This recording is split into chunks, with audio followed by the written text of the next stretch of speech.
10h midi, mettez-vous d'accord, Christine Bouillot.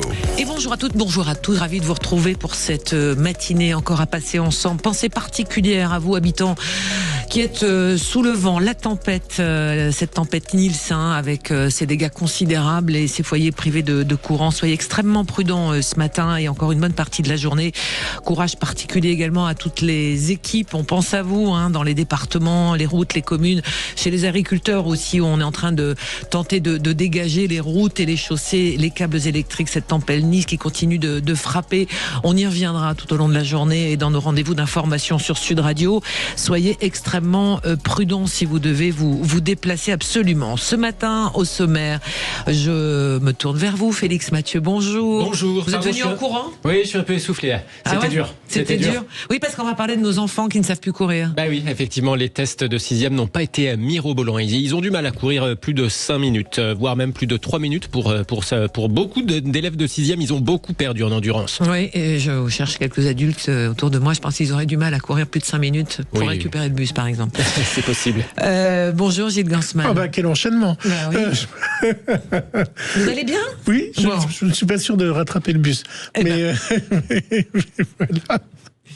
Les débats tout à l'heure. Faut-il payer les fonctionnaires au mérite ? C'est une idée qui revient régulièrement dans l'actualité. C'est l'Institut Montaigne qui pose cette question, cette fois réalisable ou pas, vous nous le dites. Et puis le dossier traîne, on le disait, depuis 2 ans et demi sur le bureau de Matignon. Le plan pluriannuel de l'énergie numéro 3 qui fixe le cap pour la France de son énergie jusqu'en 2035. C'est un document stratégique attendu par toute une filière et qui marque aussi l'indépendance énergétique du pays. Certains, comme au Rassemblement national, exigent la fin du renouvelable. Sébastien Lecornu prendrait visiblement une autre option, une sorte de en même temps sur l'énergie. Vous nous dites aussi ce que vous en pensez, 0826 300 300. On vous attend et vous prenez la parole dans cette émission avec grand plaisir. Alors c'est quoi le problème, mon cher Félix, ces élèves de 6e, les pauvres, qui n'arrivent pas à courir plus de 5 minutes?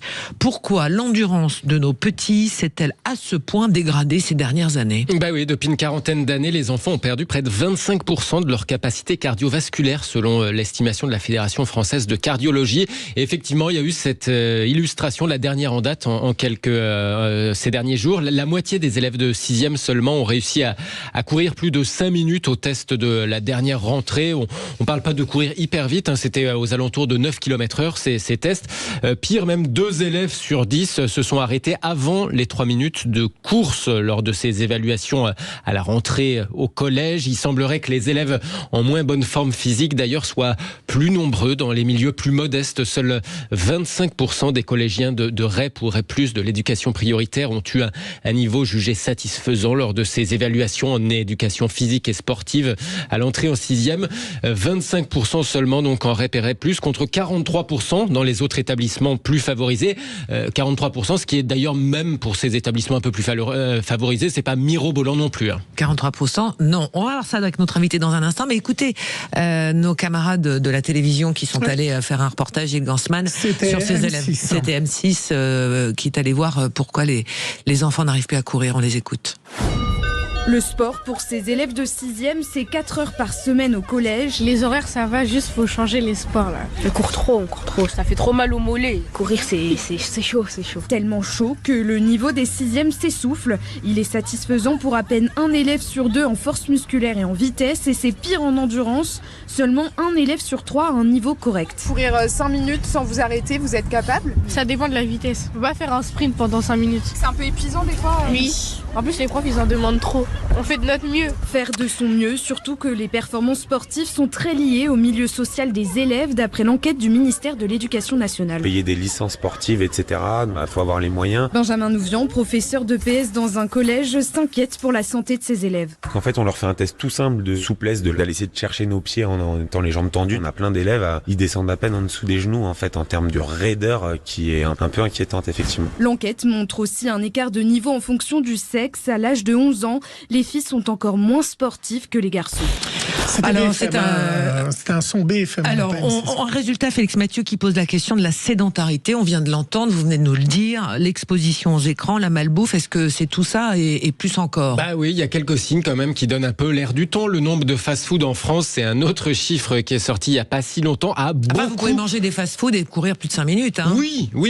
Mais bon, il y a des chiffres sur l'alimentation qui semblent laisser penser que quand même, on est passé sur le nombre de fast-food de 40 000 à 51 000 selon l'URSSAF. Ça fait quand même 11 000 fast-food de plus en même pas une décennie. Bon, signe des temps côté alimentation, côté écran, Santé publique France estimait l'année dernière qu'un enfant de 9 à 11 ans, donc juste avant le collège, l'âge de l'étude concernée en EPS, un enfant de 9 à 11 ans passe environ 2h30 par jour en moyenne devant les écrans. Ça peut même être le double les jours sans école.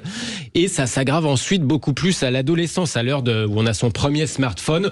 Un temps d'écran, alors on a sur un autre sujet le Centre national de la lecture qui s'inquiétait il y a quelques temps du fait que ce temps d'écran se fasse au détriment de la lecture, 10 fois moins de livres que d'écran. C'est la question avec ces résultats. Est-ce que ce temps d'écran, il se fait pas aussi au détriment de l'activité physique? Allez, on en parle avec vous également. Vous nous appelez si vous avez des enfants, si vous essayez de les faire bouger, je ne sais pas, leur faire juste une marche à pied pour se balader ou pour aller dans un établissement scolaire près de chez eux. On en parle avec notre invité Laurent Bonin. Bonjour. Bonjour, professeur agrégé d'EPS, secrétaire national en charge de l'éducation physique et sportive au syndicat national des lycées et des collèges. Alors je sais que tous les professeurs d'éducation physique et sportive de France et de Navarre alertent sur la sédentarité des enfants et de la place du sport à l'école. Vous dites quoi après ce résultat édifiant? On vous avait bien prévenu que ça allait arriver, c'est ce que vous dites, tous les profs d'EPS? C'est surtout nous qui prévenons le monde que ça allait arriver, parce que ça fait des années qu'au SNAL, on le dit, reprenez nos écrits sur notre site internet, vous allez voir que ça fait 10 ans qu'on tire la sonnette d'alarme sur l'état de la santé physique des jeunes, effectivement, parce qu'on a de véritables problèmes. Alors il y a une conjonction, si vous voulez, d'éléments qui sont délétères, et qui aujourd'hui se cristallise et on en arrive au résultat où on est. Donc effectivement, vous avez parlé de la mauvaise nourriture, de la junk food, mais il y a pas que ça, il y a aussi les écrans, c'est extrêmement chronophage chez les jeunes aujourd'hui, et donc ces écrans les isolent, les amènent à être beaucoup plus sédentaires, parce qu'effectivement, quand on consulte un écran, généralement, on est assis et on ne fait pas grand-chose. Voilà, vous avez aussi l'électrification des outils aujourd'hui de déplacement, comme les trottinettes électriques, les vélos électriques, les patins électriques. Voilà, vous avez aussi une culture du moindre effort qui est donc active depuis des années et des années. Vous avez aussi des changements de schéma éducatif. C'est aussi l'anti-frustration. Donc il y a énormément d'éléments qui sont coordonnés et qui font qu'aujourd'hui, les jeunes ne bougent quasiment plus et c'est catastrophique, voilà.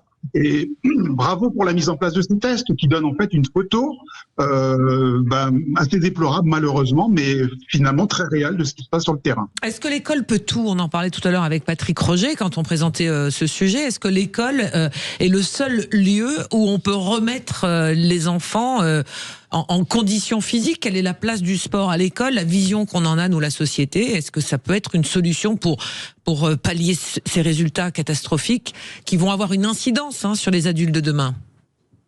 Évidemment qu'il va y avoir une incidence. Vous vous rendez compte, vous avez rappelé le chiffre, 25% de capacité en moins au niveau cardio-pulmonaire, ça ce sont des périodes critiques, ça ne sera pas rattrapé dans le cours de la vie. Ça veut dire que quand vous allez arriver à 40 ans, vous aurez encore ce déficit. Donc autant vous dire que c'est des maladies chroniques qui vont débouler beaucoup plus tôt dans la vie des individus. Donc c'est un vrai problème. Il est grand temps qu'on prenne en charge cette santé physique des jeunes. Donc ça commence. Laurent Bonin, Gilles Gassman a une question pour vous. Est-ce que, par exemple, vous faites des réunions avec les parents dans les différents établissements pour les sensibiliser eux? C'est-à-dire que c'est eux qui disent si l'enfant va à la cantine ou va plutôt au fast-food, c'est eux qui donnent le temps devant les jeux vidéo, c'est eux qui donnent accès au portable ou pas. Pourquoi ne pas faire des réunions au sein de l'école avec demander aux parents de venir et de les sensibiliser plutôt que les enfants? Alors, je peux vous dire que ça c'est fait, c'est archi fait. Tous les ans, nous avons des réunions parents-professeurs. Les classes sont très souvent regroupées par niveau et on reçoit les parents par niveau, on reçoit les parents en conseil de classe, en réunion parents-professeurs. Donc tout ça, c'est dit, c'est débattu, c'est annoncé. Il y a des campagnes de prévention très importante. Donc, je pense que tout le monde est au courant. Mais les parents vous disent quoi quand vous leur dites votre fils devrait faire moins de jeux vidéo et plus de sport, ils répondent quoi, ces parents? Alors, des fois, on se fait engueuler parce qu'on nous demande de se mêler de ce qui nous regarde et pas de ce qui nous regarde pas. Donc, vous voyez que parfois, c'est pas si simple que ça que de donner aussi des conseils. Donc, c'est très difficile d'être intrusif à l'intérieur des familles. D'ailleurs, c'est pas notre rôle. Mais effectivement, il faut beaucoup sensibiliser les parents. Et effectivement, les temps d'écran deviennent des temps extrêmement délétères. Très, très, très délétères. Allez, Laurent Bonin, on va continuer cette discussion. Pardonnez-moi, vous restez avec nous. On va aller aussi au standard, au 0826 300 300, parce qu'on a des appels avec Liliane. Bonjour Liliane. Bonjour. Liliane, vous ne bougez pas parce que vous avez un fils, vous l'avez mis très tôt au sport. Vous allez nous raconter comment ça s'est passé et le comparatif avec ses camarades. Et on est toujours avec Laurent Bonin, professeur agrégé d'éducation physique et sportive. Nos enfants n'arrivent plus à courir. Comment faire pour remédier à tout ça? C'est véritablement une bombe à retardement sur le plan médical et social aussi et sociétal. On y revient juste après ça sur Sud Radio et avec vous au 0826 300 300. Appelez-nous. Sud Radio, le 10h midi, 26. Sud Radio, le 10h midi, mettez-vous d'accord, Christine Bouillot. Avec vous également au 0826 300 300. Venez nous retrouver. Vous êtes les bienvenus. On parle de la santé physique de nos enfants. La moitié des élèves de 6e qui n'arrivent pas à courir plus de 5 minutes. C'est un véritable enjeu de santé publique, sociale et sociétale. Alors, on est toujours avec Laurent Bonin, professeur agrégé d'EPS et secrétaire national en charge de l'éducation physique et sportive au SNALC. Et au 0826 300, nous étions avec Liliane. On vous retrouve, Liliane. Alors vous avez un fils, il a 18 ans aujourd'hui, c'est bien ça, Liliane? Oui, c'est bien ça. Et il fait du sport depuis longtemps? Depuis tout petit, depuis 5 ans. On a eu de la chance de vivre dans une ville à Clamart et la structure sportive pour les enfants est très très bien mise au point. Mmh. Et aussi bien à l'école que dans les activités extra-scolaires, mon fils, il a eu énormément d'activités sportives. Et les effets se voyaient à l'époque et se voient toujours. Mais je mettrais un point de... les parents doivent s'investir. Parce que ça nécessite de la programmation, ça nécessite de l'investissement. Ce n'était pas facile des fois de le faire bouger l'hiver, de l'amener en activité. Il aurait préféré, certainement, c'est un enfant, de rester devant la télé au chaud et ne pas aller s'entraîner. Donc c'est un relâchement aussi de côté des adultes. Alors on va poser la question, Liliane. Vous ne bougez pas, restez avec nous et si vous voulez vous aussi nous raconter comment vous avez réussi peut-être à mettre vos enfants au sport pour telle ou telle raison. Laurent Bonin, est-ce que c'est uniquement l'infrastructure autour de son lieu d'habitation, la facilité d'avoir accès à des salles de sport, des terrains de sport, des gymnases? Est-ce que c'est les parents uniquement qui sont, on va dire, le meilleur vecteur pour mettre nos enfants en activité, en mouvement? Je ne parle même pas de faire du sport, en mouvement. Alors, je suis tout à fait d'accord avec ce que vient de dire cette dame, cette maman d'ailleurs, qui s'est occupée de son enfant. Effectivement, c'est une charge que d'emmener son enfant régulièrement en sortie sportive, de l'inscrire au sport, de l'amener aux entraînements, de le récupérer, d'y aller le dimanche. Voilà, c'est pas simple. Donc les parents, tout à l'heure vous m'avez posé la question, est-ce que l'école peut tout faire? Bien sûr que non. L'école a un rôle à jouer, voilà, un rôle d'information, un rôle, plusieurs rôles d'ailleurs, on pourra en parler, mais en tous les cas, sans la famille, on n'aboutira à rien. Et d'ailleurs, les parents, dans les réunions parents-professeurs, nous invitent aussi parfois, ils ont de grandes difficultés à pondérer leurs enfants dans l'utilisation des écrans. Voilà, c'est une guerre à la maison aujourd'hui, c'est une vraie guerre. C'est la guerre des écrans, on va dire. C'est la guerre des écrans et mettez baskets, c'est plus difficile. Liliane, je me retourne vers vous. Vous dites votre fils, il a 18 ans aujourd'hui. Vous voyez la différence avec ses camarades qui n'ont pas eu l'activité physique qu'il a eue, c'est-à-dire?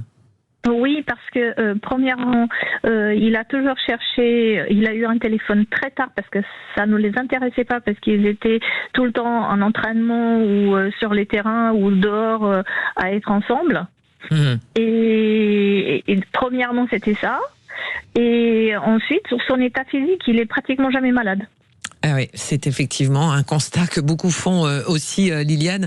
Gilles Gansman a une question pour vous. Alors, non, pas pour Liliane, pour le monsieur de l'association, Laurent Bonin. Je voulais savoir si, dans votre association, vous avez remarqué une augmentation des exemptions. C'est-à-dire, est-ce que les parents exemptent le sport en disant que c'est pas une matière importante beaucoup plus... Est-ce que c'est dispensé de sport parce que mon fils n'aime pas ça, par exemple? Est-ce qu'il y en a plus qu'il y a 10 ans? Ouais. Dans mon association, d'abord, je suis donc secrétaire national d'un syndicat, ce qui n'est pas une association, mais concernant l'enseignement, puisque je suis aussi professeur, donc effectivement, on se rend compte qu'il y a des abus, effectivement, de dispense avec des parents qui sont complaisants et qui effectivement préfèrent que leurs enfants ne pratiquent pas, ou tout au moins acceptent la décision de l'enfant de ne pas pratiquer. Alors parfois, il y a des raisons qui sont tout à fait bonnes et valables, mais il y a aussi ce que l'on appelle des certificats médicaux de complaisance. Notamment les jours de piscine, on le sait aussi, c'est compliqué ces moments-là, ces jours-là. Mais est-ce que vous diriez... Mais ça va plus loin que ça. Est-ce que vous diriez, Laurent Bonin, que c'est parce que on n'arrive pas à mettre le sport à sa juste place dans les acquis fondamentaux, au même titre que les maths, le français et les langues vivantes dans l'éducation, dans l'esprit des Français? Alors c'est vrai que l'éducation physique et sportive a toujours été un petit peu le parent pauvre de l'éducation nationale, ça il faut bien le reconnaître. Regardez par exemple les classements, on a toujours parlé des classements PISA, donc résultats en français, en maths, etc. Et là c'est la première fois pratiquement qu'on parle de forme de classement ou tout au moins d'évaluation à grande échelle des capacités motrices de nos enfants. Mais ce qu'il faut bien comprendre, c'est qu'au-delà des capacités motrices, il y a aussi la santé mentale qui va avec. Parce qu'il y a une relation directe entre la santé mentale des jeunes et la sédentarité. Donc, si vous voulez, là, on est face à un processus qui est beaucoup plus large, finalement, et on est en train de découvrir le côté immergé de l'iceberg, là. Mais il y en a dessous. Oui, mais alors, attendez, Gilles. Alors, justement, quelle est la bonne approche auprès des enfants, selon vous? Vous nous parliez de la quasi-addiction aux jeux vidéo, ce qui est après tout une forme de satisfaction immédiate, de dopamine un peu facile. Est-ce qu'il faut dire aux enfants, aux adolescents que le sport, c'est un plaisir, ou est-ce que vous êtes plus sur le registre de fais un effort? Quelle est la bonne approche? Non, c'est le plaisir qui est avant tout qui est primordial. Voilà, si vous ne faites pas rentrer les enfants par le champ du plaisir, donc c'est le jeu. Et malheureusement, l'école a trop stigmatisé le jeu et s'en est trop détourné pendant très longtemps parce que le jeu n'était pas suffisamment sérieux. Mais le jeu est une chose extrêmement sérieuse, et notamment dans ma matière, en éducation physique et sportive. Si vous commencez à placer uniquement de la contrainte, vous avez des enfants qui sont en résistance. Si on rentre par le jeu, les enfants vont adhérer beaucoup mieux. Est-ce que la question des rythmes scolaires, puisqu'on en parle en ce moment, le chef de l'État remet ce sujet-là assez régulièrement, de modifier l'ossature, j'allais dire, du sport à l'école? Il y a eu quand même des réformes qui ont été menées. Je pense à celle de Jean-Michel Blanquer qui proposait de faire 1 heure le matin, c'est ça, en arrivant, de se mettre en mouvement. Même pas de faire du sport, mais de se mettre en mouvement. Est-ce que tout ça, ce sont des petits pas, ou pour l'instant, il n'y a pas de véritable Big Bang en termes de place du sport à l'école? Alors, il n'y a pas de Big Bang, il y a des tentatives, effectivement. Ce dont vous parlez, ce sont les 30 minutes d'activité physique quotidienne, mais qui se déroulent uniquement dans le primaire et qui sont d'ailleurs indépendantes des heures d'éducation physique. Simplement, dans le primaire, il y a une énorme concurrence. D'abord, il y a un problème de formation des professeurs des écoles, qui ne sont pas du tout des spécialistes de l'activité physique. Et deuxièmement, vous avez aussi un problème de concurrence, parce que ces gens-là doivent traiter toutes les matières. Et donc, effectivement, très souvent, quand je vous disais que le PS était le parent pauvre, c'est que très souvent, quand on n'a pas fini le programme de maths ou le programme de français, le PS, ça va passer un petit peu à l'as. Mais oui, mais voilà. C'est normal parce que c'est coefficient 2 au bac et les maths peuvent être coefficient 7, le français peut être coefficient 6, donc coefficient 2, on va se dire qu'on préfère rater le sport et avoir les maths qui sont en coefficient. Faudrait peut-être augmenter le coefficient sport au niveau du bac. Alors, c'est tout à fait ça. Oui, on peut augmenter le coefficient sport, tout à fait, mais c'est surtout, je crois qu'il faut qu'on prenne conscience des enjeux de santé publique qui, aujourd'hui, sont derrière ces phénomènes de sédentarité et de chute des capacités physiques. Je crois que là, il y a un grand sursaut national à faire, et notamment, commencer peut-être par envisager la modification des programmes d'éducation physique et sportive, qui sont des programmes qui sont de plus en plus immobilistes. Il faut savoir qu'en EPS, les élèves passent la moitié du temps assis par terre à réfléchir à des projets, à observer ce qui se passe. Ça serait temps, effectivement, avec le peu d'heures qu'on a, que les élèves se mettent vraiment à bouger en EPS et que les consignes qui tombent du niveau ministériel soient des consignes de mouvement. Voilà. Oui. Et pas faire du sport, pas en parler. Et le sport, enfin, c'est vraiment, c'est faire monter ce qu'on appelle le cardio, c'est uniquement ça. Je crois que 1 euro investi dans le sport, c'est 12 euros d'économiser pour la société. On est d'accord, hein, Laurent Bonin, sur ça. On cherche à faire des économies. Là, ça coûte pas grand-chose, hein. Non, ça coûte rien. En plus, vous avez le personnel qui est là, qui est formé.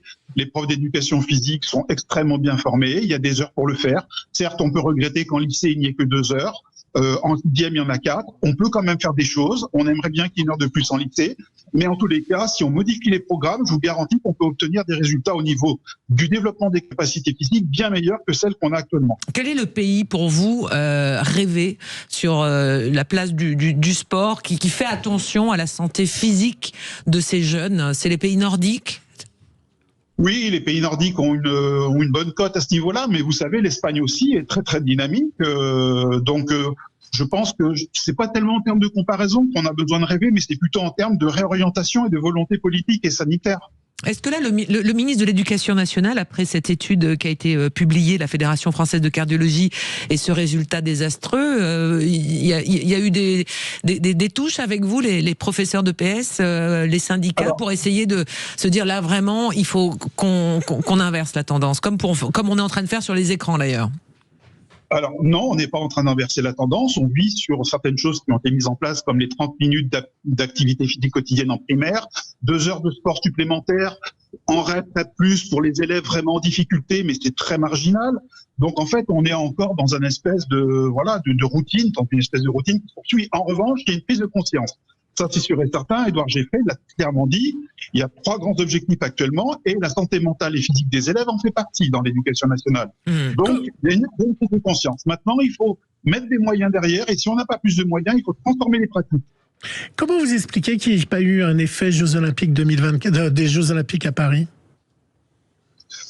Cet effet, c'est toujours une question de moyens, parce que quand on veut que des effets se poursuivent, il faut mettre les moyens pour que ça se poursuive. C'est pas en faisant une semaine olympique dans les établissements scolaires, une semaine par an, où on fait venir un sportif, où les mômes, les élèves pratiquent d'ailleurs pas beaucoup plus, qu'on va changer la donne. Ce sont des effets d'annonce, ce sont des effets de communication. Si vraiment on veut développer une population effectivement active, sportivement active et engagée physiquement, il faut se donner d'autres moyens. Il faut déjà revoir les programmes d'éducation physique, mettre les élèves beaucoup plus en mouvement qu'ils ne le sont actuellement, et puis donner une place prépondérante au jeu pour que nos élèves adhèrent. Vous vous rendez compte de la concurrence qu'il y a entre les jeux vidéo et les jeux physiques, la différence de plaisir qu'éprouvent les élèves dans ce genre de situation. Alors si vous rentrez par le biais de l'effort, c'est d'entrée de jeu fichu. D'ailleurs, les élèves aujourd'hui, c'est pas compliqué, vous leur demandez de courir un peu plus de 3 minutes. Monsieur, ça fait mal au poumon, je m'arrête. Monsieur, j'ai mal aux jambes, je m'arrête. Donc voilà, on en est là, c'est-à-dire que on ne peut pas supporter la moindre douleur, la moindre difficulté par rapport à des jeux où effectivement on passe son temps assis et là effectivement tout va bien. Et le plaisir est à fond, je dirais. Oui, Laurent Bonin, d'un mot, qu'est-ce que vous diriez à celles et ceux qui nous écoutent, qui ont des ados ou des jeunes à la maison, pour ne serait-ce que commencer à les faire bouger, de marcher? Parce que rien que marcher. Alors, déjà, contrôler les écrans, il faut qu'il y ait une forme de veille par rapport aux écrans. C'est très difficile, je suis confronté à ça. Dans mon entourage, on se rend compte que c'est compliqué de mettre les enfants sur des temps de pratique des écrans. Et puis effectivement, quand on n'est plus sur l'écran, on bouge, on fait quelque chose. Donc on n'hésite pas à sortir avec ses enfants, on va en campagne, on va se balader, on va marcher, on va faire des tours de vélo. On les incite à aller en club sportif, effectivement. On leur dit que le PS, c'est important aussi à l'école et que surtout la santé physique est très importante et que la sédentarité, si c'est facile aujourd'hui, ça va devenir très difficile demain. C'est un vrai piège. C'est un fléau. Merci beaucoup Laurent Bonin pour cet éclairage, cette mise au point. Professeur agrégé d'éducation physique et sportive et secrétaire national en charge de l'éducation physique et sportive au syndicat national des lycées et collégiens. Ce débat, c'est quoi le problème? La moitié des élèves de 6e n'arrivent plus à courir plus de 5 minutes. C'est une petite bombe sanitaire à retardement. Allez, on s'arrête maintenant et dans un instant, on va retrouver nos débatteurs et le zapping. À tout de suite. Sud Radio, le 10h midi, mettez-vous d'accord, Christine Bouillot.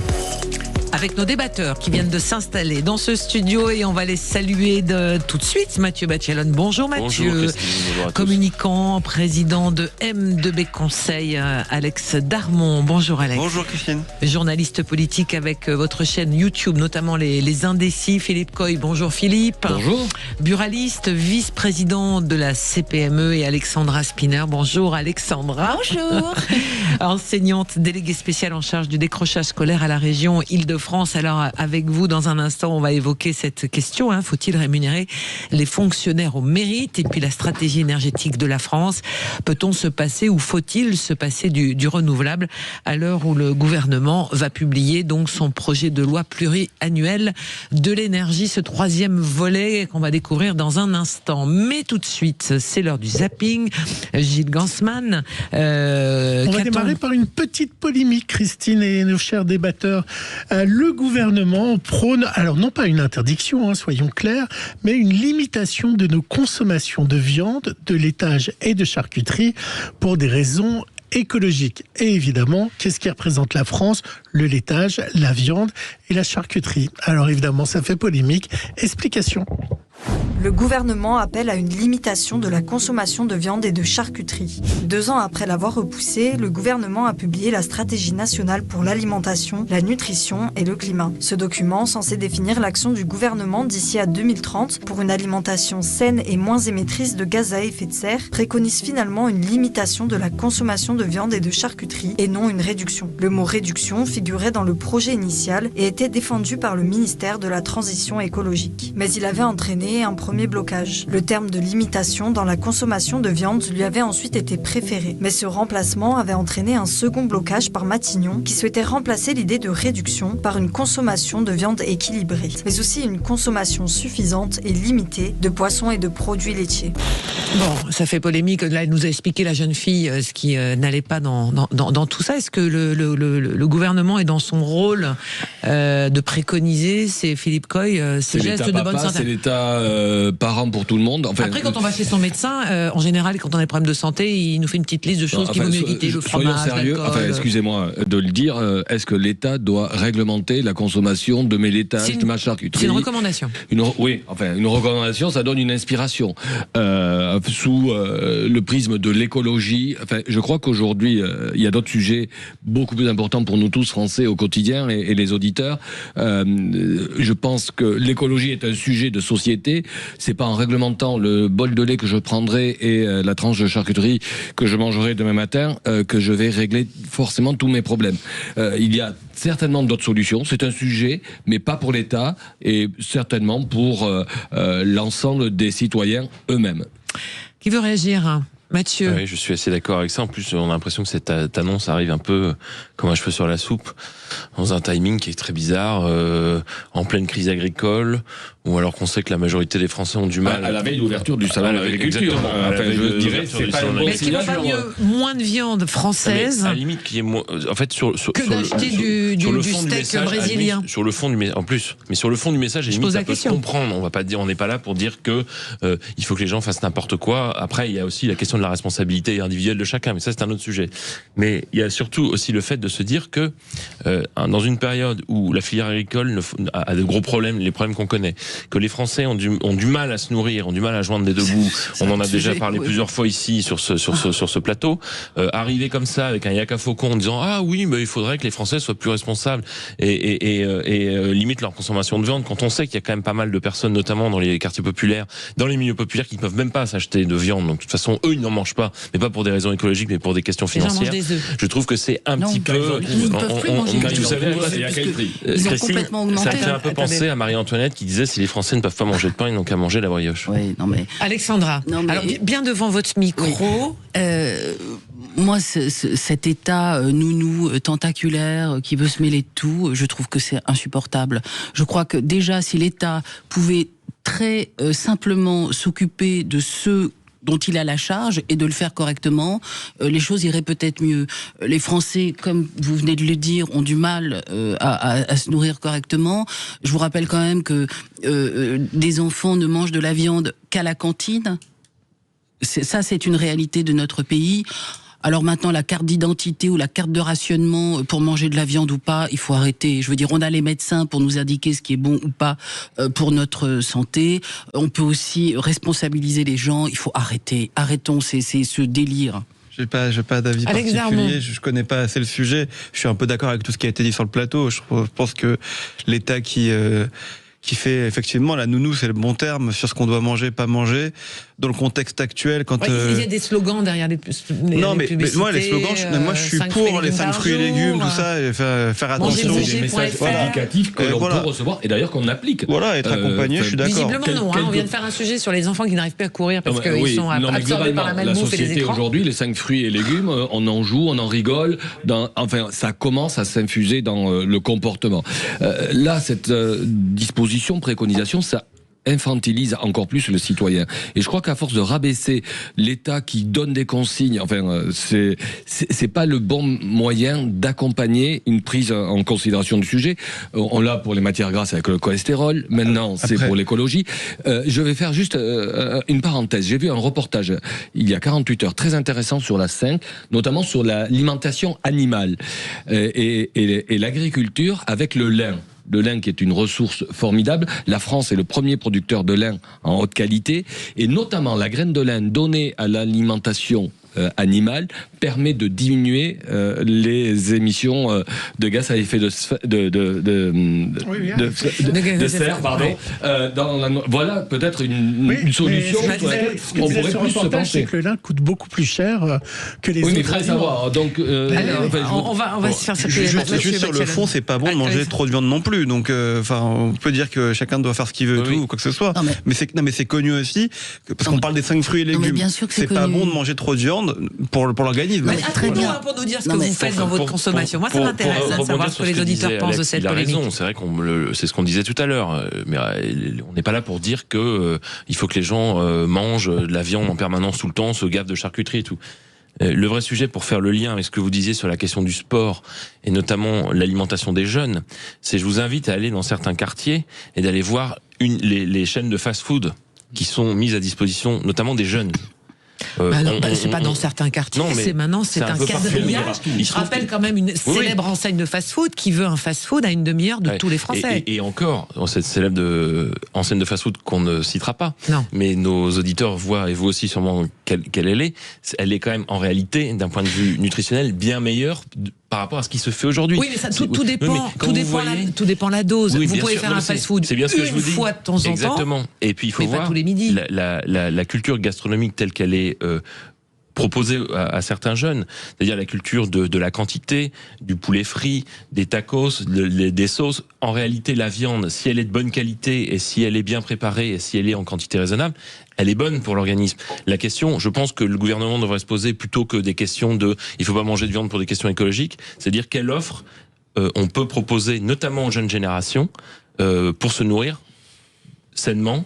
C'est quand même un paradoxe pour le pays de la bouffe. Oui, mais ils vont pas aller à la brasserie manger des œufs et un poireau vinaigrette. C'est bien ce que je dis. C'est-à-dire, il y a une question, il faut interroger sur l'offre qui est proposée. C'est ça le souci. Sur l'offre qui est proposée et sur la culture gastronomique qu'on a. Et justement, l'offre n'existe pas. Je rappelle qu'ils ont généralisé le menu à 1 euro pour tous les étudiants, dans la mesure où c'est un vrai sujet. Et les queues à rallonge pour les étudiants dans les centres de distribution alimentaire, c'est une réalité aussi. Donc, il faut prendre le sujet dans tous les sens. Ça paraît tellement décalé avec la réalité et le quotidien des Français. Je rappelle, vous l'avez dit, on le dit ici régulièrement, les gens n'arrivent plus à se nourrir correctement. Donc, que l'État s'occupe de ses affaires, pardon. Allez, on continue, Gilles Gansman, avec votre autre sujet du jour dans le zapping. Je vais vous parler de la commission d'enquête sur la neutralité, le fonctionnement et le financement de l'audiovisuel public. Hier, Élise Lucet a été interrogée par cette commission et plus particulièrement par une députée RN, Caroline Parmentier, sur les dépenses liées aux frais à travers une carte bleue dont disposent certaines personnes du service public. Et puis, ils sont revenus également, vous allez voir, sur le fait que le service public égratignerait plus la gauche que la droite. Élise Lucet a répondu avec conviction. Élise Lucet, Est-ce que vous avez pensé à tous les reportages que vous auriez pu faire si vous n'aviez pas été aussi obsédé par le Rassemblement national, Marine Le Pen et Jordan Bardella? Vous auriez pu aller dans les banlieues françaises, par exemple, demander des comptes aux salafistes sur les droits des femmes. Vous auriez pu enquêter sur la gabegie de l'audiovisuel public, nous venons d'en parler, les notes de frais ahurissantes, les utilisations excessives de cartes de crédit professionnelles. Faux. C'est archi faux. Merci. Ça nous permet. Non, pardonnez-moi. J'insiste et je vais au bout des choses. J'en ai marre d'entendre que les jeux. Oui, mais non, pardonnez-moi, c'est faux. Que ça nous permet d'avoir une avance de 2 mois pour que nos frais de mission soient remboursés. Frais de mission, ça veut dire des frais de reportage. Jacques Land, j'avais le sentiment d'avoir répondu, mais alors je vous réponds je vous réponds avec les vaches sacrées de la gauche parce que franchement, là, ça c'est pas possible d'entendre ça. Quand j'entends qu'on n'a pas fait un envoyé spécial de reportage sur Gérard Miller, si, on l'a fait. Non mais, pardonnez-moi, Gérard Miller n'était pas une vache sacrée de la gauche pour vous? Ah bon, on est d'accord. Alors, chers débatteurs, cette commission d'enquête, on va revenir sur ce que dit Élise Lucet. Cette commission d'enquête va-t-elle aboutir à quelque chose de concret de ce que l'on voit et on entend? Mathieu. Moi, je pense que cette commission d'enquête a trop duré et devrait s'arrêter, d'autant qu'en plus, une commission d'enquête parlementaire, c'est un exercice qui est un exercice très encadré, qui n'est pas, c'est pas un procureur qui doit se payer qui doit se payer des prévenus. Or, le rapporteur, monsieur Charles Aloncle, qui est député UDI, ne fait UDR, oui. Et donc sciotiste, allié au Rassemblement national, utilise cette commission d'enquête depuis plusieurs mois pour distiller une petite musique qui serait que le service public de l'information et le service public coûte trop cher, est mal géré et a un biais idéologique. Il y a eu énormément de... C'est vrai de quoi? Non. Il y a l'ARCOM, il y a des temps de parole qui sont respectés, qui sont donnés. Alexandra. Et pour le coup, les commissions parlementaires, ça a un intérêt si c'est constructif. Et là, c'est plus du tout constructif. Il y a eu plein d'incidents. Il y a des incidents d'audience, des effets de manche. Le rapporteur, manifestement, s'en sert. Et on le sait, le porte-voix on va le dire, notamment de certains... mania des médias, notamment du groupe Bolloré. Donc cette commission parlementaire qui continue en plus parce qu'il y en a encore pour 2 mois. Donc ça va être des buzz permanents. Ça va être et voilà. Et je pense que l'Assemblée nationale et le débat parlementaire, on l'a déjà dit plusieurs fois à ce micro, est suffisamment pollué et suffisamment l'otage des faits de manche de certains groupes parlementaires. Rajouter ça en plus, je pense que ce n'est pas faire. On est obligé de Gilles Gorsman, on est obligé de s'arrêter un court instant, mesdames, messieurs. Mathieu, on va y revenir tout de suite sur Sud Radio. Vous nous appelez aussi au 0826 300 300 pour nous dire ce que vous en pensez. On pense tous aussi à la tempête Nils. On voit que les dégâts sont considérables. On en parle dans un instant. Allez, 0826 300 300. On continue juste après ça, tout de suite. Sud Radio, le 10h midi, mettez-vous d'accord, Christine Bouillot. On continue d'évoquer cette commission d'enquête parlementaire autour du budget et du fonctionnement de l'audiovisuel public. Certains considèrent que cette commission fait bien son travail, d'autres pas. Qu'est-ce que vous en pensez les uns et les autres? On a entendu donc la justification d'Élise Lucet qui contredit le fait qu'ils auraient une carte bleue à demeure pour pouvoir dépenser autant qu'ils veulent. Elle explique que non, ça ne fonctionne pas du tout comme ça. Il faut juste préciser que Élise Lucet est salariée de France Télévisions, mais que ça soit envoyé spécial ou cache d'investigation, c'est produit à l'extérieur, donc elle n'a pas de dépenses. C'est produit par une société. Donc ça veut dire qu'elle ment devant la représentation nationale, Gilles Gorsman. Non, elle ne ment pas. Elle va à la cantine, elle a sa carte, mais les dépenses, elles sont faites dans les boîtes de production qui fournissent les reportages. Les dépenses sont faites à première ligne et sont des frais généraux. Oui, voilà, c'est ça, c'est des frais généraux. Non, mais on est vraiment en train de s'interroger sur le fait que est-ce que cette commission est d'utilité publique ou pas? Pardon, est-ce que France Télévisions est financée avec de l'argent public ou pas? Une question simple. Oui. Donc les Français ont le droit de savoir comment cet argent est dépensé. Vous parlez de biais idéologiques, mais si j'ai bien compris, Madame Delphine Ernotte, donc qui est à la tête de France Télévisions, assume elle-même ce biais idéologique. Donc c'est pas, je veux dire, c'est pas quand même, on révèle pas quelque chose d'incroyable. Quand je vois qu'il y a une pétition maintenant qui est signée par de nombreux journalistes et producteurs pour s'opposer, pour dénoncer le Charles à l'oncle. Franchement, enfin, je veux dire, on a le droit. Non, mais je veux dire, on a le droit de savoir ce qui se passe. Est-ce que c'est le droit de savoir ou c'est la façon dont les débats de cette commission sont menés écoutez, qui sont une vraie question. Non, mais alors que les débats soient menés de façon un petit peu orientée. Non, même pas orientée. De toute façon, tout est orienté dans ce débat-là, d'un côté comme de l'autre. Il mène ces débats de façon très, disons, véhémente. Très bien. Mais enfin, on peut pas dire que c'est les extraits qu'on envoie. Oui. Non, mais je veux dire, moi, je les suis quand même avec intérêt ces débats, et je trouve que quand même, ça a un petit peu plus de tenue que ce qui se passe dans l'hémicycle. Pardon. Ça dépend des fois. La pétition dont vous parlez a été faite par une productrice, Fabienne Servan-Schreiber, qui reproche à Charles à l'oncle de faire du macartisme et non, mais les mots ont un sens. Les mots ont un sens. Moi, je suis désolée. Le salaire de vous en parliez, Alex, à l'instant. Vous pensez vous qu'il faut une pétition pour dire que cette commission, c'est quoi? Non, je dis pas ça. Je raconte juste. Moi, je trouve que Nagui, Léa Salamé, d'autres présentateurs vedettes du service public, pourquoi ne devraient-ils pas dire leur salaire ? Enfin, je veux dire, c'est quand même, ça n'a rien d'indécent de leur demander leur salaire, qu'ils n'ont pas voulu. Que la commission a, donc à la fin, dans le compte rendu, peut-être elle pourra donner les salaires. Ils sont rendus publics via le rapport de la commission d'enquête parlementaire avec un rapporteur qui a ces éléments-là en main. Alex Darmon. Donc c'est à ce moment-là qu'on verra si le travail de la commission est bon. C'est quand on lira le rapport. Moi, je suis d'accord que c'est un peu long. Je trouve que c'est un peu long, que ça occupe un peu l'espace. Maintenant, je suis assez surpris de voir que ceux qui aujourd'hui se disent mécontents, trouvent que cette commission est véhémente et tout, on les a pas beaucoup entendus à l'époque quand tous les responsables de C8 étaient reçus, de CNews pareil, Pascal Praud, rappelez-vous, Cyril Hanouna, on n'avait pas beaucoup de monde qui s'élevait contre le fait que ces derniers soient reçus, et ça a débouché sur la fermeture d'une chaîne de télévision à l'époque, et je trouve qu'il y a un 2 poids 2 mesures de ce côté-là. Après, sur ce que dit Élise Lucet hier, il faut quand même reconnaître qu'elle a raison.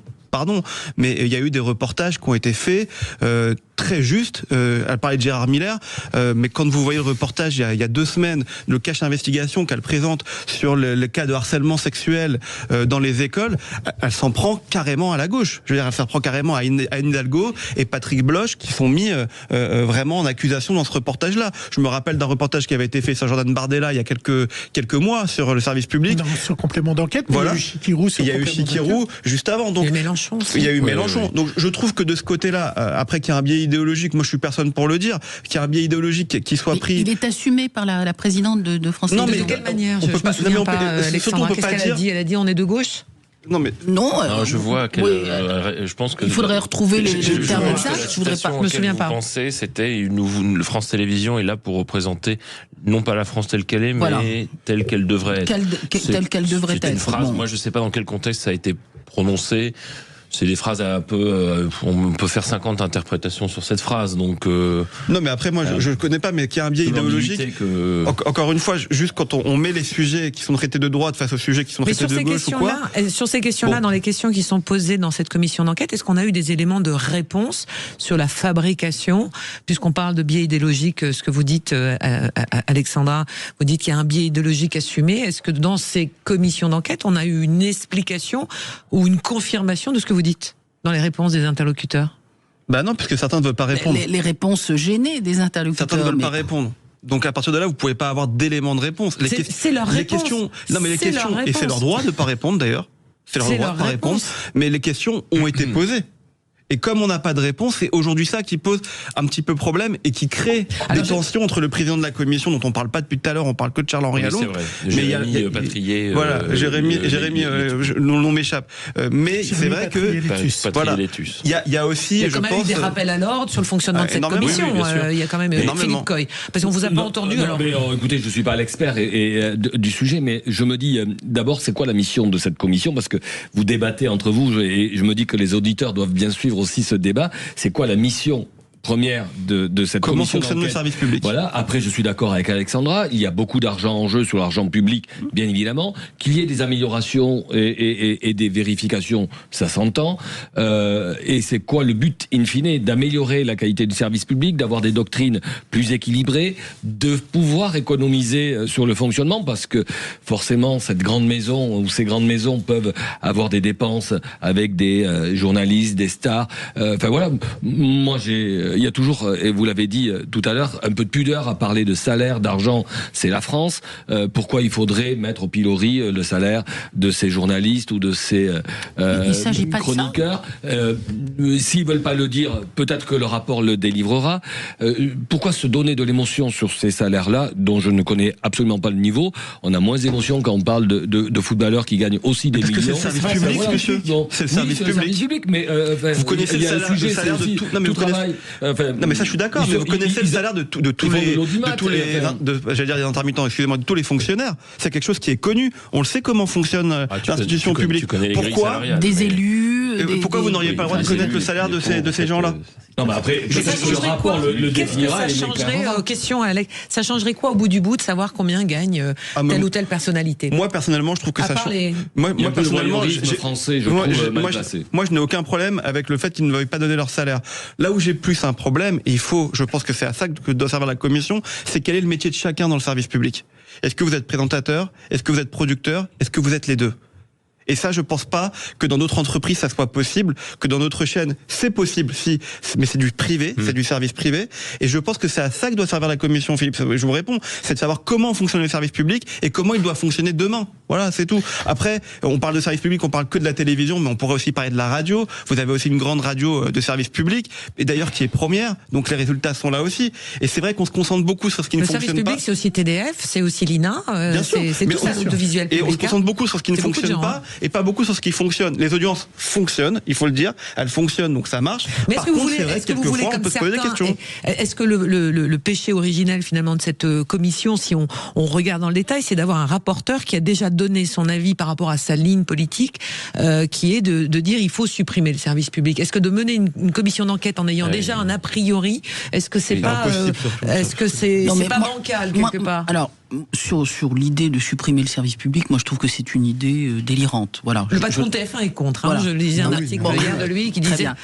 Mais c'est quand même intéressant, par exemple, d'apprendre que une cinquantaine de cadres de France Télévisions bénéficient d'une voiture de fonction, alors qu'on sait quand même qu'il y a des journalistes qui gagnent péniblement leur vie. Bah moi, ça m'interroge, et je trouve que les Français, c'est leur argent, ils ont le droit de le savoir.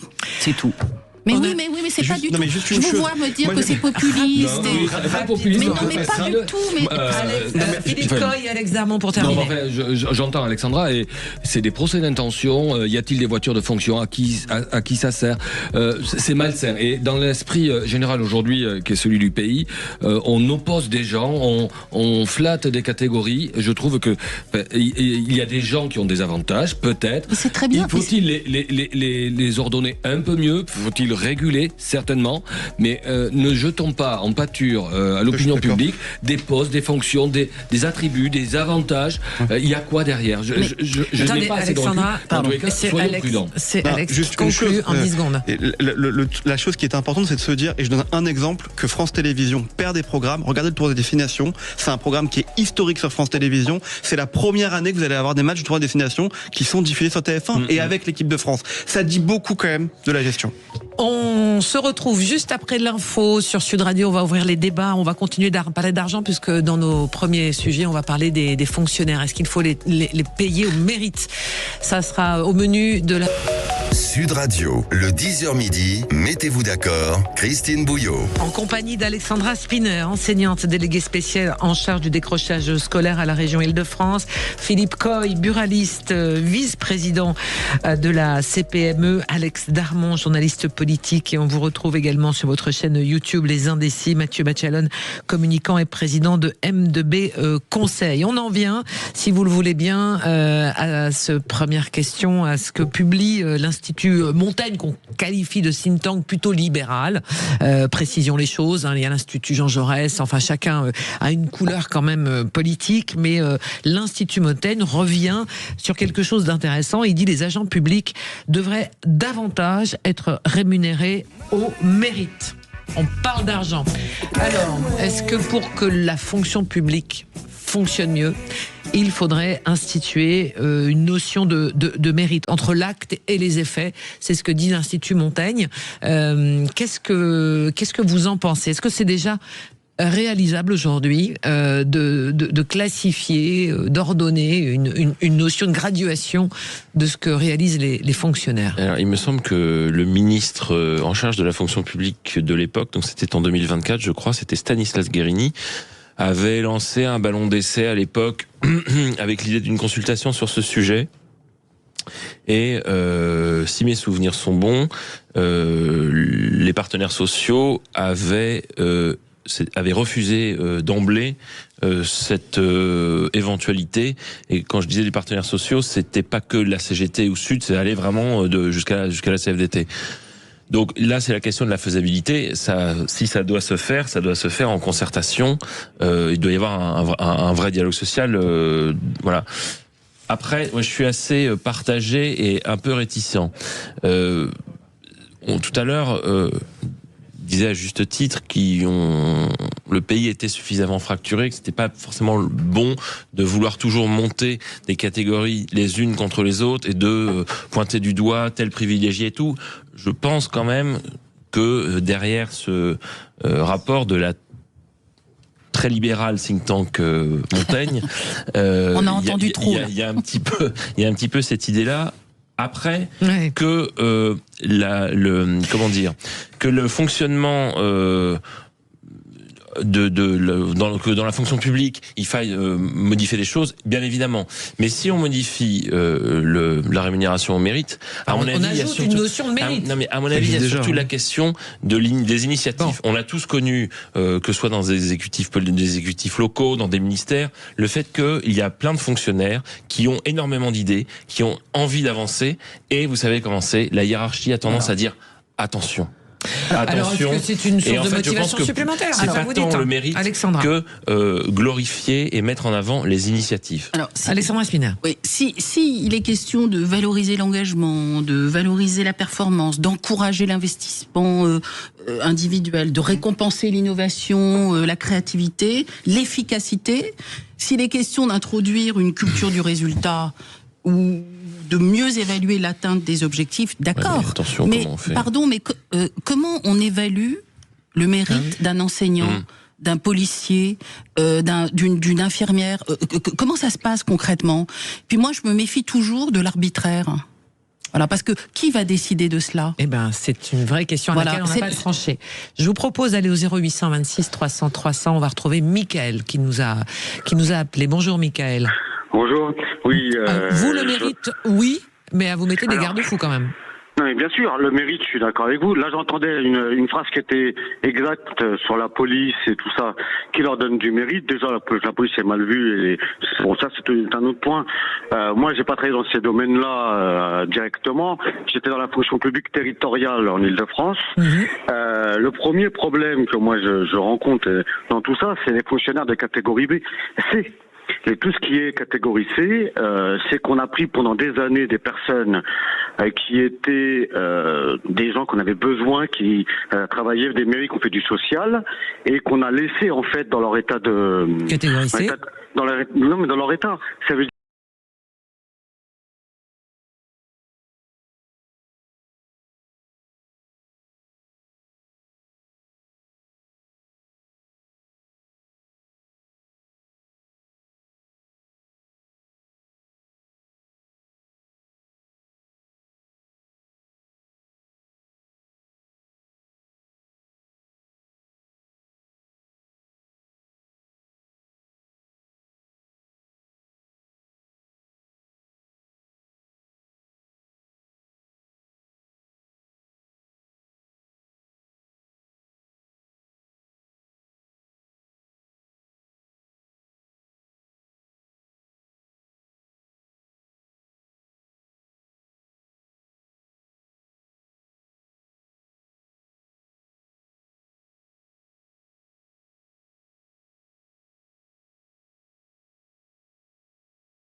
Sud Radio, le 10h midi, mettez-vous d'accord, Christine Bouillot. On continue avec nos 4 débatteurs, Alexandra Spinner, Philippe Coy, Alex Darmon, Mathieu Bachelon. Petite précision à l'instant sur la tempête Nils. Ce sont désormais 900 000 foyers qui sont privés de courant. Et pour donner une indication, puisqu'il y a des alertes aux crues, inondations, une alerte au vent, on a enregistré plus de 180 km/h dans les Pyrénées-Orientales il y a quelques instants. Et sachez que la Garonne monte de 4 mètres. Philippe Coy, vous la connaissez bien, cette Garonne, en 24 heures. Elle atteint désormais 8,88 mètres et dépasse le niveau de la crue de 2022. Donc on imagine du côté de l'Aréole, puisque l'océan pousse de l'autre côté. Elle ne peut pas s'écouler, cet estuaire. Et ça va être... Je pense que notre beau sud-ouest va être dans un triste état à l'issue de cette tempête. Allez, on pense à vous, évidemment. Vous restez tranquille à la maison par rapport à cette tempête qui n'est pas du tout terminée. On parle justement des éléments, puisque cette tempête est consécutive à un dérèglement climatique. Là, tout le monde, j'espère, est d'accord sur ce constat-là aujourd'hui. On parle de la stratégie énergétique de la France. C'est quelque chose qui doit être publié. Le plan pluriannuel de la France pour les 10 prochaines années sera publié demain par décret par le Premier ministre. Stop ou encore le renouvelable. Le Premier ministre semble s'acheminer vers un entre-deux. Si on fait du nucléaire, on met un petit peu la pédale douce sur les énergies renouvelables, mais une chose est certaine, il faut accélérer sur l'électrification, en tous les cas les usages électriques. Tiens, puisque vous nous appelez déjà au 0826 300 300 et après on vous entendra, chers débatteurs. On va aller du côté du Gard, à Nîmes, avec Serge qui nous a appelé. Bonjour Serge. Oui, bonjour Christine. Bonjour. Moi très très bien. Et vous? Mais ma foi. Hein? Pas trop gêné par la tempête, parce que vous avez eu de la pluie dans le Gard, je sais. Non, oui. 2 mois de pluie, oui. 2 mois de pluie. Je suis normand, alors je suis habitué à la pluie. Oh oui, non, alors donc c'est une rigolade pour vous.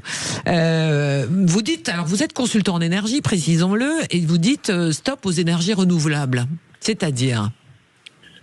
En fait, ce qui se passe, c'est que depuis à peu près 20 ans, nous autres pauvres ingénieurs, on n'est pas écoutés, et puis on voit qu'il y a des choix idéologiques et politiques qui en fait nient complètement les lois de la physique fondamentale.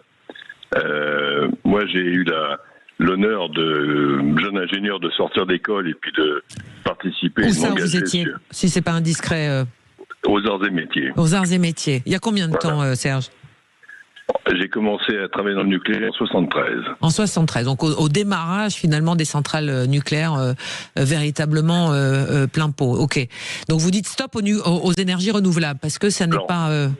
Mais pour une raison très simple, c'est qu'en fait actuellement, grâce justement à notre plan Mesmer et puis aux 58 réacteurs qu'on a construits en 20 ans, on a aujourd'hui une électricité complètement décarbonée que le monde entier nous envie et que l'on exporte, comme vous le savez.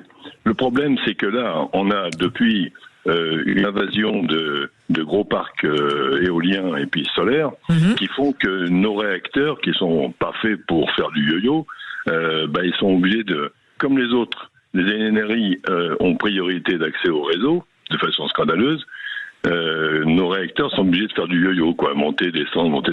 Un exemple très simple. Imaginez que vous vouliez acheter une voiture diesel. Vous avez le choix entre 2 voitures diesel.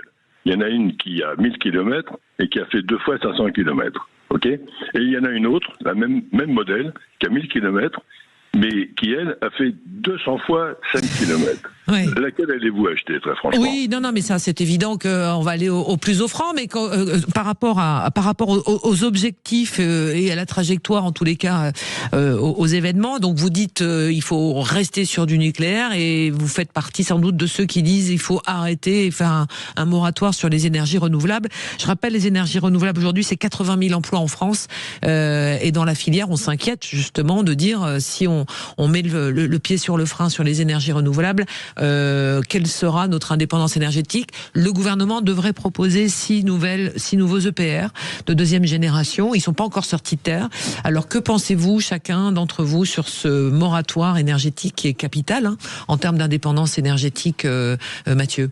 Moi, j'ai l'impression que le gouvernement, mais depuis plusieurs années en France, navigue un peu à vue sur ce sujet-là. Déjà, ce plan, il a 2 ans et demi de retard. Ouais. Oui, vous avez raison, il a 2 ans et demi de retard, et puis on a toujours l'impression qu'il y a un coup de balancier d'un côté, puis un coup de balancier de l'autre. Alors, on nous avait expliqué, notamment en 2012, qu'il fallait fermer les centrales nucléaires, que ça appartenait au passé, qu'il fallait un modèle plus vertueux, plus vert et très bien. Ensuite, on s'est rendu compte assez rapidement qu'en réalité, la filière nucléaire française était, comme le disait, je pense, à juste titre, notre auditeur, assez enviée dans le monde, et que c'était un réel atout d'un point de vue économique d'abord, puisqu'on voit la différence notamment avec les Allemands, d'un point de vue indépendance énergétique, on voit aussi l'indépendance énergétique que nous avons par rapport aux Allemands, qui étaient très tributaires dans leur politique énergétique, et puis même d'un point de vue aussi écologique. Donc, mais parallèlement à ça, il y a eu cette politique qui a été menée et qui a porté ses fruits avec, vous le disiez, les parcs éoliens, les parcs solaires et tout. Et aujourd'hui, on se retrouve avec une filière qui existe et on peut comprendre évidemment les revendications des 90 000 ou 100 000 personnes qui vivent de cette filière. Moi, ce que j'aimerais bien, c'est qu'on nous dise un jour quel est le cap réel que l'on veut faire et qu'il n'y ait pas, oui, mais qu'il n'y ait pas justement un pas en avant, un pas en arrière, un peu de renouvelable, un petit peu de nucléaire, qu'on soit sur un cap net et qu'on voit réellement quelle est la politique énergétique de la France et pas du rafistolage en permanence, parce que là ça fait un peu du rafistolage et du rafistolage en retard. Alors, qui veut Philippe Coy? Bien évidemment, un cap clair. Je crois qu'on en a besoin. 2 ans et demi de retard sur ce PPE 3. Je crois que je vais prendre ma casquette de chef d'entreprise, bien évidemment. Il y a l'écologie pour avoir une énergie décarbonée. Mais il y a aussi la prévision du développement de notre économie, de nos entreprises. Avoir une stratégie, une visibilité est nécessaire. On l'a déjà pas sur le cadre du budget. Et année après année, on est enlisé. Sur la transition écologique et énergétique, il faut un cap, et j'espère qu'il sera clair pour qu'on puisse se programmer, définir des investissements, décarboner notre énergie, la réguler, en tous les cas arrêter de naviguer dans le flou et d'être dans l'attentisme de décision, en espérant qu'elle ne soit pas à géométrie variable, bien évidemment. Moi, je crois que c'est ça, effectivement, qui est important, c'est d'avoir un vrai cap et de s'y tenir, parce que vous l'avez rappelé. Mais lequel ? On a d'abord eu la centrale nucléaire de Fessenheim qui a été fermée, ce qui était un scandale absolu. Puis on a rouvert les centrales de charbon. Moi, je crois que... En France, on a ouvert des centrales à charbon. Ah oui, bien sûr, oui. Ah bon? Oui. Ah oui, oui. Un épisode. Ah oui, bah si. Emmanuel Macron a d'abord fermé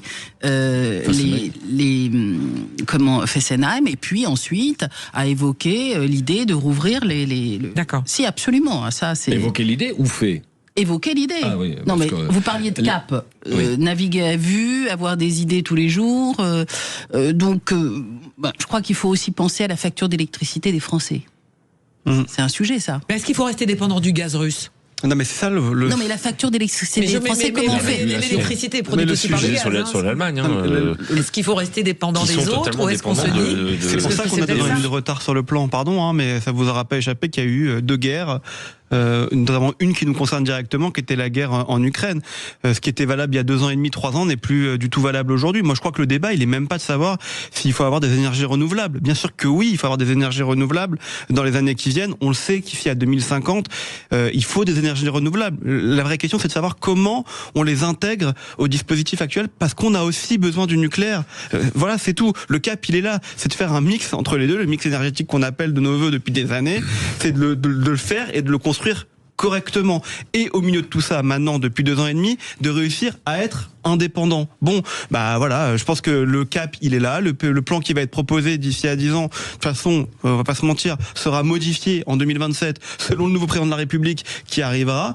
Comme tout, comme le budget sera aussi modifié en 2027 avec un budget rectificatif selon le président qui arrivera en 2027. Et la réalité, c'est que malheureusement, moi, je vous dis mon sentiment, c'est que tout ce qu'on nous annonce d'ici à 2027, de toute façon, ne sert à rien. Et puis, il ne sera pas fait. Voilà, et je dis pas qu'il faut pas qu'il y ait de débat. Je dis simplement que là où il faut regarder, à mon avis, pour savoir la politique et le chemin qu'on va prendre dans les années qui viennent, c'est selon le programme des différents candidats qui vont progressivement s'afficher.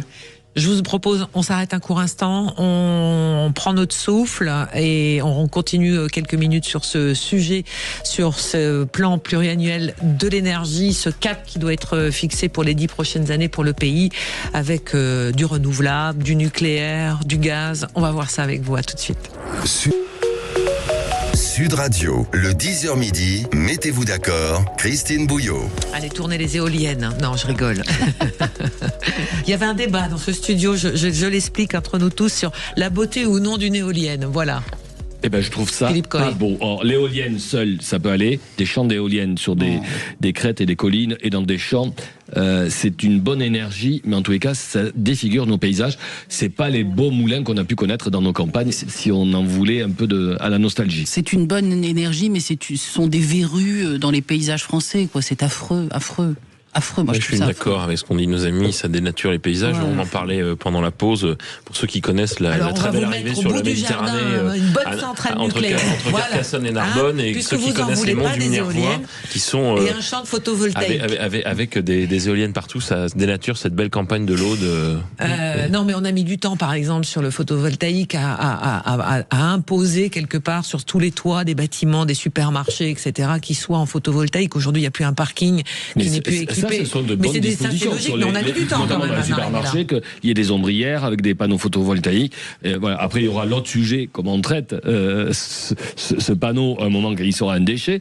Mais en tous les cas, c'est, je pense, l'utilisation de l'espace public ou commun qui est intelligent quand on fait ce genre de démarche. Alors, on va terminer ce sujet. On va partir sur vos coups de cœur et vos coups de gueule, qu'on ait le temps de les voir ensemble.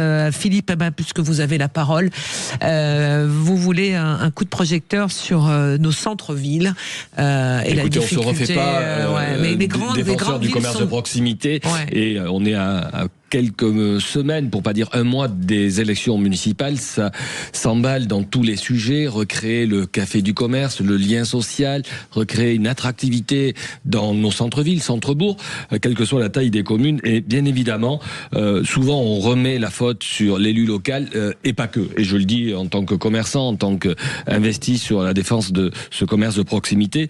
Imaginez bien qu'aujourd'hui, cette vacance commerciale est souvent un angle d'attaque des opposants politiques pour les mairies sortantes. Il y a plusieurs responsabilités. d'abord, je dirais la première, c'est nous tous, les consommateurs. Parce que s'il n'y a pas de consommation, c'est qu'il n'y a pas de consommateur physique. Il y a toujours de la consommation. Un chiffre qui doit donner à réfléchir. Il y a 20 ans, le e-commerce représentait 8 milliards. L'année dernière, 175 milliards. Voilà où est passée la modification de la consommation. On consomme toujours différemment. Imaginez que sur les sites souvent décriés ici ces derniers temps, et notamment par le ministre du Commerce et des PME, que ça soit Chine et Temu, c'est 5 millions de connexions par jour et achats, avec un panier moyen à 9 €. Alors oui, nous, commerçants de proximité dans la rue, forcément aujourd'hui, nous attendons le chaland. Mais il ne faut pas que le chaland dise quand ce commerce ferme: ah ben mince, il était sympa, le libraire. Il était sympa, le magasin de prêt-à-porter. 20% de commerce en moins dans le prêt-à-porter en 20 ans. 50 000 emplois supprimés, perdus. Enfin voilà, un moment. Oui, c'est un plan social silencieux massif. Partagé, c'est silencieux, c'est invisible, c'est 1-1-1. On a donné une image à cette vacance commerciale parce que c'est visible, mais derrière, il y a des hommes et des femmes, des entrepreneurs qui perdent leur vie, leur investissement, leur passion. Et voilà comment on n'a plus d'âme dans nos centres-villes. Donc soyons aussi acteurs, consommateurs, responsables. Alors là, ça fait partie, peut-être, on parlait en début d'émission, Alexandra, Mathieu, Alex, de cet état nounou qui nous demande de ne pas manger trop de viande, etc. Peut-être qu'il faut inciter les gens plus à traverser la rue, aller faire leurs petites courses dans le petit magasin du coin. Non, mais à plus de responsabilité et puis d'être cohérent en réalité. Et d'avoir un comportement d'usager responsable. Mais on sait tous ici combien c'est compliqué. Mais on l'a dans tous les domaines. Je parle du commerce parce que c'est mon ADN. Mais si on parlait de notre agriculture, c'est pareil. Nos paysans qui nous nourrissent, il faut les respecter. Il faut aussi aller acheter leurs produits pour que leurs fermes vivent et qu'il y ait un sens à cet engagement. Donc on est un peu schizophrénique, on est consommateur, on veut tout de suite, et nos commerces, nos centres-villes se déshabillent de leur âme. C'était juste un coup de cœur, je voulais réagir et poser une question à Philippe, qui est spécialiste de la question, savoir s'il ne pensait pas qu'il y avait aussi une part de responsabilité, du moins à un moment, des élus, notamment des élus locaux, qui ont favorisé, notamment dans les années 70, dans les années 80, le modèle du centre commercial. C'est-à-dire, vous savez, il y a le centre commercial parce qu'on unique, qui vampirise un petit peu toute la région avec les gens qui vont en voiture, et ça, on l'a vu, ça a eu pour effet de vider complètement les centres-bourgs. Voilà. Oui, parce qu'il y avait aussi beaucoup d'élus locaux qui voulaient avoir leurs centres commerciaux en périphérie. Du coup, on voit que c'est un modèle qui est un peu à bout de souffle et sur lequel on revient maintenant aujourd'hui, mais qui a eu des effets souvent assez désastreux pour l'animation des centres des villages. Les glorieuses des centres commerciaux, le rêve américain, on va en périphérie, on gare sa voiture, on a des espaces de consommation qui sont présents, n'a plus raison d'être aujourd'hui. D'ailleurs, je dis très clairement, ce modèle économique de la grande distribution est en souffrance, est en difficulté. Je rappelle, il y a 2 ans, la chute du groupe Casino. Il y a encore des magasins qui sont fermés. J'ai vu des hypermarchés à Saint-Étienne se vider parce qu'on n'est plus dans ce mode de consommation. En tout cas, tout change, et notamment le digital. Il ne faut pas opposer la périphérie au centre-ville. Il faut que le consommateur soit un acteur responsable, qu'il ait ce choix aussi. Il a très bien démontré, vous savez quand ? À la période du Covid, nous étions tous les commerçants de proximité, formidables, adorables, ce lien social où on pouvait se retrouver parce que forcément vos colis n'arrivaient plus chez vous. Donc pourquoi on a perdu cette flamme ? Je pense que c'est pas la faute des élus qui ont à un moment favorisé le modèle extérieur. Il y a la piétonisation dans le centre-ville. Considérer aussi le commerce comme un lien, un acteur, un constructeur du lien social et non pas comme simplement des fois des râleurs, comme je l'ai souvent entendu de la part d'élus locaux. Les élus locaux, Alex Darmon, peuvent-ils inverser la tendance, ou est-ce une responsabilité collective d'éviter de se tourner vers son téléphone pour faire ses courses et ne plus... C'est trop tard par rapport à ça, à cette question sur le fait de faire ses courses avec son téléphone. C'est une habitude qui est rentrée et encore plus dans le quotidien de nos plus jeunes. Maintenant, je suis complètement d'accord avec ce que vous dites, Philippe. Effectivement, il faut faire en sorte qu'il y ait un élan collectif, que on retourne voir nos commerçants et nos commerces de proximité. C'est assez d'ailleurs intéressant à observer que certains candidats aujourd'hui au municipal et d'autres demain au présidentiel quand même se saisissent de ce sujet en disant qu'il faut peut-être reprendre l'idée des commerces essentiels de l'époque du Covid et les mettre en avant. Je pense moi qu'il faut, vous savez, on dit souvent qu'il y a des Grenelles de la santé, des Grenelles de l'environnement. Voilà, je pense il y a peut-être un Grenelle du commerçant et du petit artisanat à faire en France, parce qu'effectivement on en parle malheureusement très peu, alors que c'est une profession qui est largement occupée et pratiquée par nos concitoyens. Donc moi je suis à fond pour ça. Maintenant il y a des choses qui ont été faites par les élus locaux dans les villes. Vous parlez de la piétonisation. Moi, je pense que ça a favorisé le fait qu'on retourne voir nos commerçants de quartier. Mais effectivement, cette idée de commerce essentiel, je la trouve intéressante et peut-être c'est le modèle à développer. De l'esprit économique, il y a ce lien social, ce dialogue. Oui, mais l'intelligence artificielle va encore tout bouleverser sur le commerce. Je n'oppose pas les périphéries au centre-ville. Je n'oppose pas la nouvelle génération, les aides qui consomment avec leur téléphone. Il faut vivre avec de l'hybridation, du commerce physique, de l'offre, de l'échange, du partage. Et votre idée du Grenelle, c'est une bonne idée. Elle a été lancée d'ailleurs il y a 3 ans par Olivia Grégoire, qui était ministre du Commerce et PME, par le CNC, Conseil National du Commerce, où nous travaillons à remonter régulièrement avec l'ensemble des fédérations du commerce, comme la CPME bien évidemment, ces propositions sur l'évolution, parce que je veux pas dire le consommateur c'est le mauvais acteur, il y a aussi le commerçant qui est pas le bon acteur et qui ne comprend pas l'évolution de sa société et de son client. Moi j'ai toujours dit en 35 ans de métier, un commerçant c'est fait pour dire oui, c'est pas fait pour dire non. Donc considérons aussi nos évolutions, répondons présent et travaillons dans la concertation. En tous les cas, c'est ce qu'on fera avec la CPME. Un mix énergétique, comme entre les anciens et oui, je faisais une petite parenthèse et je lisais la révolution en vue avec l'intelligence artificielle dans nos modes de consommation, puisque désormais on va pouvoir simplement demander à son téléphone ou à son intelligence artificielle voilà ce que l'on veut et la commande va arriver directement à la maison en fonction de ses préférences. C'est ce qui est en train de se préparer et ça arrive à vitesse grand V. Je referme le sujet. Je pense qu'on s'est tous couchés hier soir avec cette petite musique. Hein, Mathieu ? Oui, je voulais faire un coup de cœur sur les JO, parce qu'il y a bien évidemment ces formidables performances et les médailles françaises. La France est 6e à l'heure où nous parlons, mais la France peut gagner des médailles encore aujourd'hui. Il y a notamment 3 épreuves qui arrivent, le hockey sur glace, le ski à Boss, et si je ne dis pas de bêtises, le snowboard en début d'après-midi, avec des chances de médailles, y compris des médailles d'or. Donc il y a le côté, voilà, soyons un peu chauvin, cocorico, les Français réussissent pas mal. Il y a le côté nostalgie aussi, parce que ça me rappelle les JO. Les JO 2024, qui était une période qu'on a tous connue, qui était quand même assez exceptionnelle. Et donc il y a une petite Madeleine de Proust qui revient avec ces JO. Et puis oui, mettre un coup de projecteur sur ces athlètes qui sont dans des sports qui sont généralement assez peu médiatisés, qui nécessitent généralement des entraînements et un mode de vie très très dur, qui n'ont pas des rémunérations et qui n'ont pas la starification qu'ont d'autres sports, notamment on pense Alex, moi sommes tous les deux des fans de foot, donc qui n'ont pas cette médiatisation là, donc oui, je trouve que c'est assez formidable ces JO, très bien organisés en plus. Il y avait eu des esprits chagrins qui disaient aussi qu'il y aurait pas de neige, que ça allait être très mal organisé, les Italiens ne seraient pas organisés, ça vous rappelle des choses aussi. Nous à la région ça nous rappelle beaucoup de choses, parce que les esprits chagrins on a dû les combattre. Je pense que dans l'actualité on l'a vu depuis le début, qui est pas non plus toujours très rose et très réconfortante, ces JO d'hiver font du bien. Donc voilà, et soutien à tous les athlètes et soutien à tous les athlètes français engagés dans les diverses compétitions. Ouais, on rappelle un doublé hier avec Lou-Jean Monod et dans les épreuves de ski de boss également avec Julia Simon, et puis Perrine Lafont qui a eu le bronze, l'ariégeoise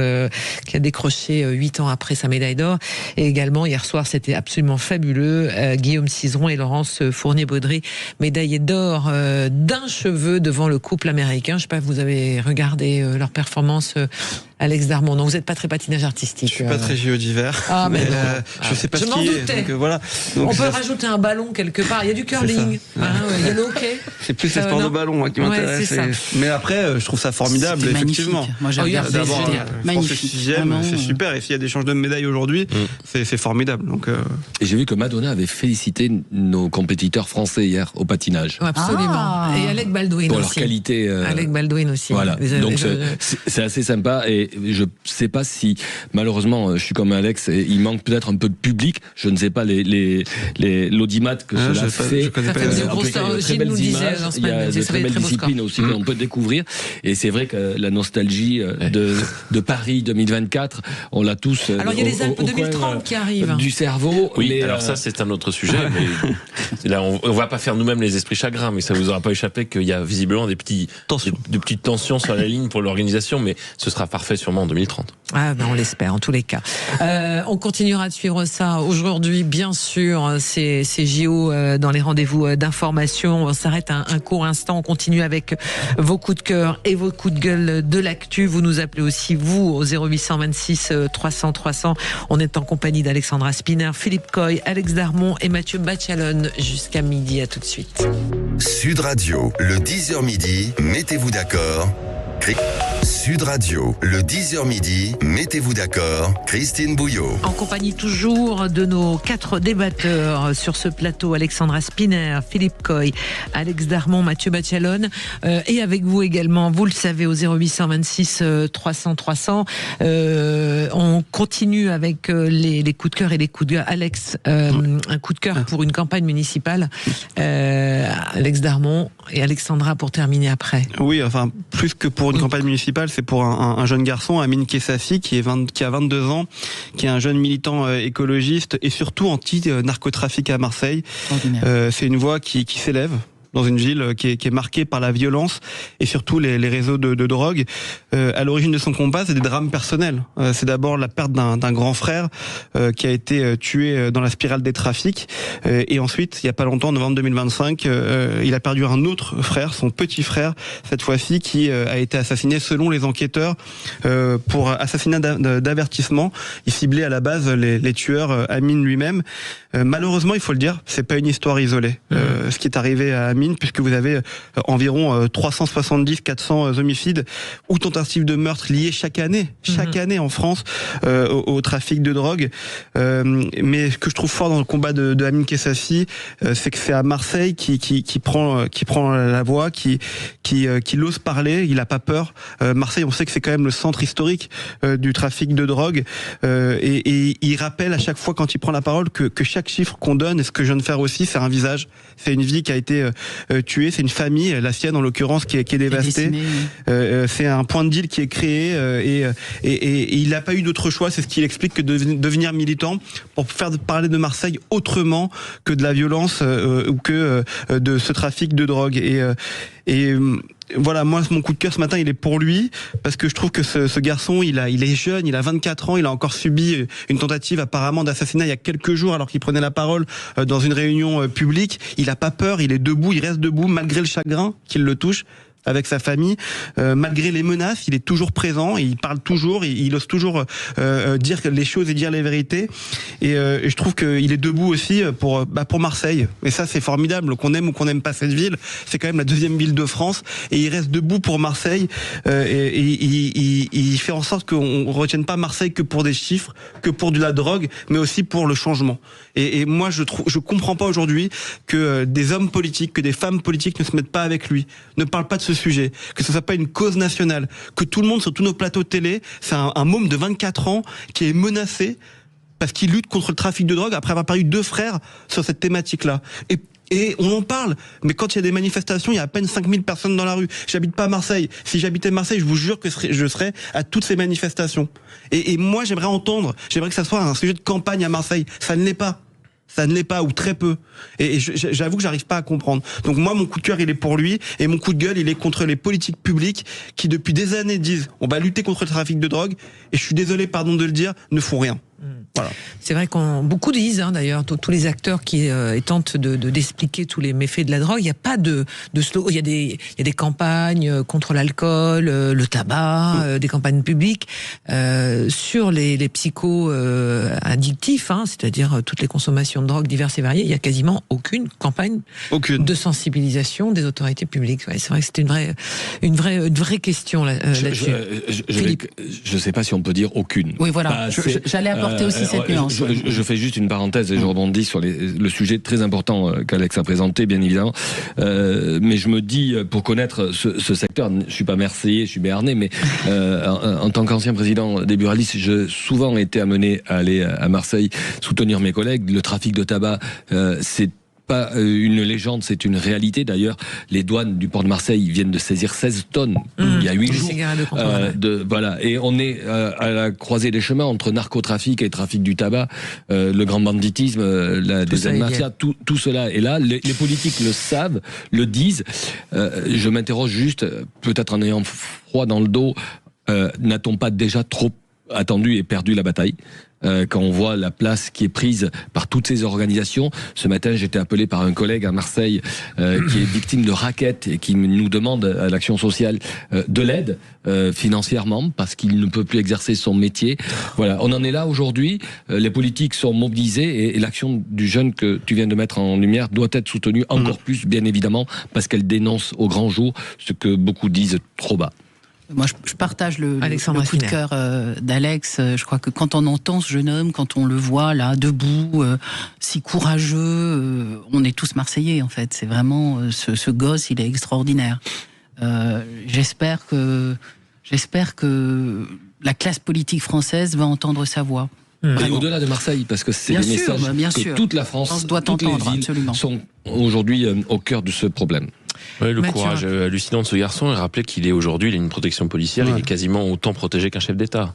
Et il aurait fait, ce que disait Alex, l'objet d'une tentative d'assassinat lors d'un meeting à Aix-en-Provence, avec un commando qui arrive. Parce que j'utilise le conditionnel parce que les informations se sortent dans la presse, on ne sait pas, ça n'a pas été encore confirmé par les... Vous imaginez la vie de ce jeune garçon ? Alors, juste pour on va pas rentrer dans la politique marseillaise, mais c'est vrai qu'il y a une campagne municipale qui est assez délétère, manifestement.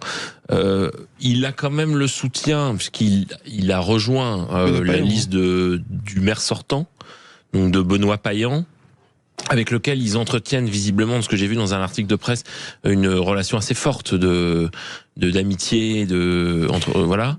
On espère que ce garçon, effectivement, ne sera pas abandonné lorsque les projecteurs s'éteindront. C'est-à-dire, vous voyez, c'est toujours ça. Là, il a une certaine médiatisation, il a une protection. C'est la période des municipales, donc il est soutenu. J'espère que ce soutien et soutien à sa personne et surtout à son combat continuera après les municipales. Alexandra, on va aussi vous entendre dans votre coup de gueule, mais puisqu'on parle d'un jeune garçon, moi je voudrais juste faire un coup de projecteur et parler du jeune Axel. Il avait 14 ans, il y a un an, il rentrait d'un entraînement de rugby sur une petite route de Haute-Garonne.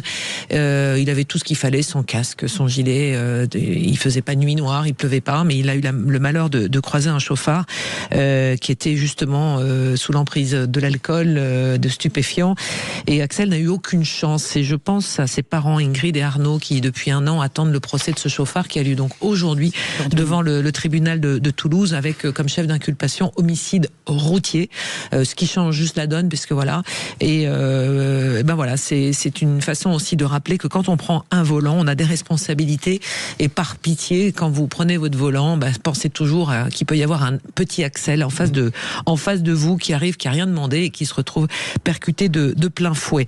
Voilà pour mon coup de cœur aux parents d'Axel, Ingrid et Arnaud. On termine avec vous, Alexandra, avec un coup de gueule. Quelque chose, on l'avait déjà évoqué cette semaine, mais on vous écoute. Je voulais quand même revenir sur la diatribe haineuse de la rapporteuse spéciale de l'ONU pour les territoires palestiniens, qui a déclaré que Israël était l'ennemi commun de l'humanité. Alors on a là tous les poncifs antisémites répugnants, nous qui ne contrôlons pas les vastes capitaux financiers, ni les algorithmes, ni les armes, constatons désormais qu'en tant qu'humanité, nous avons un ennemi commun. Je crois que cette déclaration ne peut que provoquer notre dégoût. L'ennemi de l'humanité, ce n'est donc pas l'Iran qui massacre son peuple, ce ne sont pas les talibans qui emmurent les femmes, c'est Israël, et bien sûr, sous-entendu, les Juifs, vous l'aurez compris. Cela montre aujourd'hui que le système de l'ONU est en panne de crédibilité. Je veux dire, à chaque fois qu'un rapporteur est nommé, c'est le rapporteur pour les droits des femmes, et je crois iranien ou bien afghan. Enfin, tout ça est une vaste blague. Le secrétaire général est plus préoccupé par l'idée de féliciter le président iranien pour l'anniversaire de la République islamique que d'en dénoncer les crimes odieux. Et la France dans tout ça, Alexandra ? La France a réagi, puisque... En demandant la démission. Oui, en appelant quand même à la démission de cette femme qui, depuis des mois... se vautre dans l'antisémitisme le plus. Voilà. Elle a un certain entrainement dans l'odieux. Francesca Albanese. Oui, voilà. Juste cette nuit, l'ONU a quand même confié à l'Iran la vice-présidence de la Commission des Affaires sociales mondiales. Formidable. On devrait leur donner le droit des femmes aussi. La délégation du droit des femmes. Ça n'avait pas été. Ils l'ont eu. Ils l'ont eu. Perico Légas qui fait une entrée dans ce studio, puisque contre bientôt... toute attente, nous allons parler d'un truc qui s'appelle l'affaire Epstein. Je dis bien Epstein, parce que Epstein, je ne sais pas, c'est pas Frankenstein quand même. Mais c'est pas Albert Epstein, donc je voudrais qu'on m'explique. Non, on va revenir sur le fait, dimension criminelle de l'affaire Epstein, séisme médiatique ou véritable phénomène judiciaire. Est-ce qu'il y a du criminel, voilà, ou est-ce que c'est juste un gros séisme médiatique, ou est-ce qu'il y a vraiment derrière un réseau criminalité mondiale. La police connaît des hauts débats, il y a eu des petites affaires où les policiers ont été condamnés, mais là, ils ont été relaxés dans l'affaire Traoré, les gendarmes. On verra ça avec un syndicaliste policier. Et puis la droite, alors Sarkozy qui propose l'union des droites, mais en même temps, il faut attendre le 7 juillet pour savoir qui sera candidat du RN. On verra avec Florian Philippot, qui est quand même le parrain de la dédiabolisation du RN, comment il voit l'avenir de cette droite qui est majoritaire en France, mais qui pour l'instant est un petit peu désorganisée. Voilà. C'est un menu copieux. Voilà, merci beaucoup. À tout de suite, Perico Légas, Alexandra Spinner, Philippe Coy, Alex Darmon, Mathieu Bachelon. Merci pour ce temps passé avec nous sur Sud Radio. Merci. Et dans un instant, vous allez retrouver l'info et derrière donc notre ami Perico Légas dans tous ses états.